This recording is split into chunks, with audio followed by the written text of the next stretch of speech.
दोस्तों, क्या आपको पता है अघोरी क्या खाते हैं और कहाँ पर रहते हैं, किस तरह से उनका जीवन होता है। जैसे कि मैंने पिछली वीडियो में आपको बताया था, अघोरी कौन होते हैं।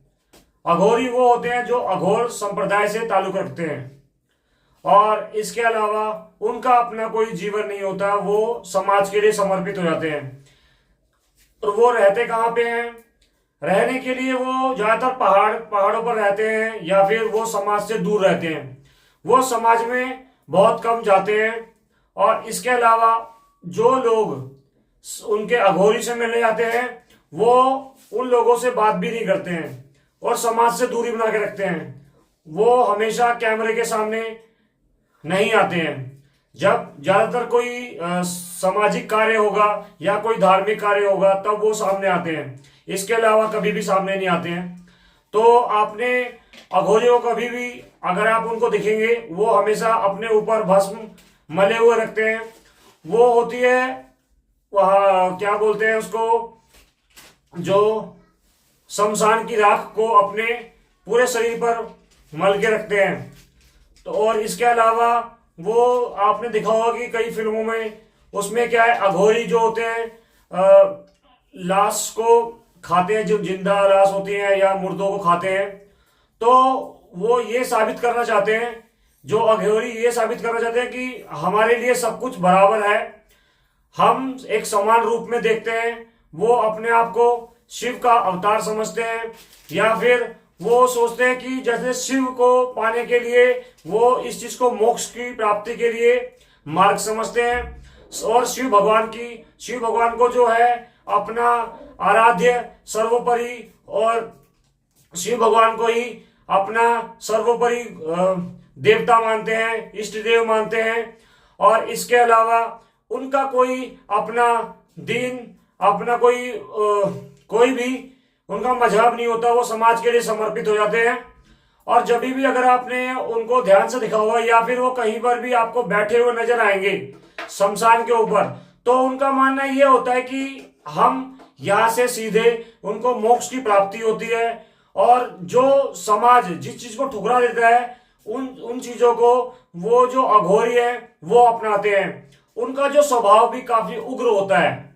और इसके अलावा वो क्या करते हैं, कई बारी वो साधना करते हैं, उसके ऊपर बैठकर जो शमशान घाट में बैठकर साधना करते हैं। उनके लिए एक स्पेशल दिन निर्धारित होता है जो उन्होंने खुद निर्धारित किया होता है कि हमें उस दिन साधना करनी है। और इसके अलावा वो कई अखाड़ों से भी ताल्लुक रखते हैं। ज्यादातर वो जो अखाड़े होते हैं वो उनसे भी संबंध रखते हैं। और इसके अलावा वो जो आपने फिल्मों में भी कई मनगढ़ंत कहानियां सुनी होगी कि जो अघोरी होते हैं बच्चों को लेके चले जाते हैं और उनकी बलि दे देते हैं। तो ये सब जो है मनगढ़ंत कहानियां हैं। जो अघोरी होते हैं वो अपनी या फिर किसी भी चीज के लिए लोगों को नुकसान नहीं पहुंचाते हैं। वो सिर्फ लोगों को संदेश देना चाहते हैं कि हमारे लिए ये चीज एक मोक्ष की प्राप्ति का एक साधन होता है। और जो जिस चीज को आप लोग भूल जाते हैं या छोड़ देते हैं उन लोगों को हम अपनाते हैं। तो उनका ये कहना होता है। और इसके अलावा वो ये सोचते हैं कि हमारे लिए ये दुनिया एक समान है। वो अघोरी का मतलब एक तरह से ये भी होता है कि अगर आप लोग भी ये सोचते हैं कि हमारे लिए दुनिया समान है, हमारे लिए कोई भी ऊंच नीच नहीं है, धर्म जाति कोई भी चीज हमारे लिए ऊंच नीच नहीं है, सभी ईश्वर बराबर है, तो इसका मतलब हम सभी अघोरी ही हैं क्योंकि हमारे लिए दुनिया समान है और हम उस चीज में समानता रखते हैं। और जो अघोरी भी इसी बात पे ताल्लुक रखते हैं कि उनका कहना भी यही होता है कि हम सभी जीवों को और मनुष्यों को समानता के साथ रहना चाहिए। और इसी चीज को साबित करने के लिए वो शमशान में बैठते हैं। और वहां पर आपने कई बार देखा होगा कि जो फिल्मों वगैरह में कि अघोरी दारू भी मदिरा पान भी करते हैं और इसके अलावा जानवरों का मांस खाते हैं। तो इस बारे में अगर मैं कहूं तो जहां तक ये लगता है कि कई बार देखा जाता है कि हाँ वो खाते हैं, पर वो सिर्फ ये साबित करना चाहते हैं कि जो चीज आप भूल चुके हैं वो हम उस चीज को अपनाते हैं, उस चीज को, उस धर्म, उस चीज को, उस परंपरा को हम अपनाते हैं। सपोज करो कि आप अगर ये मानते हैं कि ईश्वर अलग अलग होते हैं, लेकिन नहीं, उनके लिए सिर्फ ईश्वर शिव भगवान ही होते हैं और उन्हीं को ही अपना इष्ट देव, प्रभु, परमात्मा जो भी आप कह सकते हैं वो उन्हीं को ही मानते हैं। और इसके अलावा वो सिर्फ साधना में लीन रहते हैं और उनके लिए साधना यही है कि वो जो है अपने प्रभु ईश्वर जो शिव भगवान की साधना में लीन रहते हैं और शमशान में जाके साधना करते हैं, तंत्र साधना करते हैं। तो कई जगह पर, कई फिल्मों में यह भी दिखाया जाता है कि जो अघोरी होते हैं तंत्र साधना करके सिद्धि प्राप्त कर देते हैं और उनको किसी को भी जिंदा कर देते हैं, किसी को भी जिंदा करने की उनमें क्षमता होती है। ये सब जो है मनगढ़ंत, मुझे लगता है कि ये सब मनगढ़ंत कहानी के रूप में है। हाँ, ये हो सकता है कि हाँ, जो तंत्र साधना वो करते हैं वो अपने लिए मोक्ष की प्राप्ति के लिए तंत्र साधना करते हैं, ना कि किसी चीज को, किसी इंसान को या फिर किसी भी पर्सन को नुकसान पहुंचाने के लिए तंत्र साधना करते हैं, किसी को वश में करने के लिए नहीं। वो जो भी तंत्र साधना करते हैं वो ईश्वर की प्राप्ति के लिए और अपने मोक्ष के लिए सब तंत्र साधना करते हैं। और इसके अलावा वो हमेशा समाज का भला चाहते हैं, इसीलिए वो सब ऐसा करते हैं।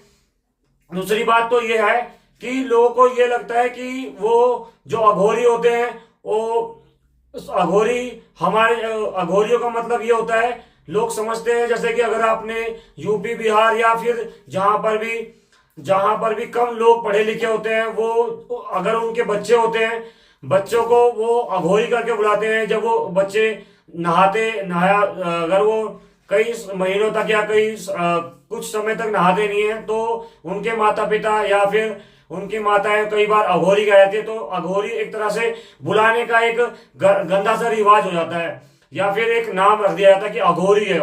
अघोरी का मतलब एक गंदा सा शब्द बना लेते हैं लोग कि ये पर्सन अघोरी हो गया है। तो अघोरी का मतलब एक गलत धारणा बना दी जाती है। अघोरी का मतलब गलत ये धारणा नहीं होता है, या फिर हमारे माइंड सेट बना दिया जाता है कि अघोरी मतलब एक गंदा सा प्राणी होता है जो अपने शरीर में भस्म मलता है और वो अलग रहता है समाज से, ये सब। तो ये चीज सोच बहुत बेकार सोच होती है। अघोरी का मतलब ये होता है कि हाँ, जो समाज को बिल्कुल समान रूप में रखे, लोग उसका नजरिया सभी के प्रति समान होता है और वो एक ईश्वर में विश्वास रखता है और इसके अलावा सभी जीव जंतुओं को अपना समझता है और लोगों में प्रेम पूर्वक रहने का मार्ग दिखाता है।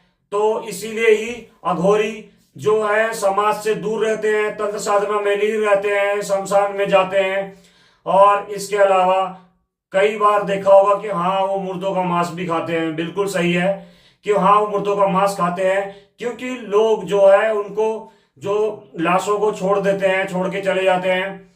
और उनका बोलने का मतलब ये, उसमें ये सिखाया जाता है अघोरी इससे ये बताना चाहते हैं कि जिन चीजों को, जिनको आप त्याग देते हैं उनको हम अपनाते हैं। तो इसीलिए ही अघोरियों का ये कहना होता है कि हम जो है शिव भगवान को ही अपना गुरु, परमेश्वर, सब कुछ हम उन्हीं को मानते हैं, उन्हीं के रास्ते पे चलते हैं। जैसे आप कह सकते हैं कि शिव भगवान को आपने एक अलग रूप देखा होगा कि वो नरमुंडों की माला, जो कहते हैं कपाली है, भूत प्रेतों की उनकी सेना है, वो भस्म मल के रखते हैं। तो इसी प्रकार जो है अघोरी भी अपने शरीर पर भस्म मल के रखते हैं और वो अपने आप को ईश्वर, शिव भगवान के बराबर ही समझते हैं और उन्हीं के रास्ते पर चलते हैं और लोगों को मार्गदर्शन भी करते हैं, लोगों को रास्ता दिखाते हैं, लोगों को सही रास्ते पर लाने के लिए वो ये सब करते हैं, ताकि लोगों को समझ में आ जाए कि हाँ, सही रास्ते पर चलने के लिए हमने ये मार्ग अपना रखा है और हम किसी भी चीज में कोई भेदभाव नहीं करते हैं।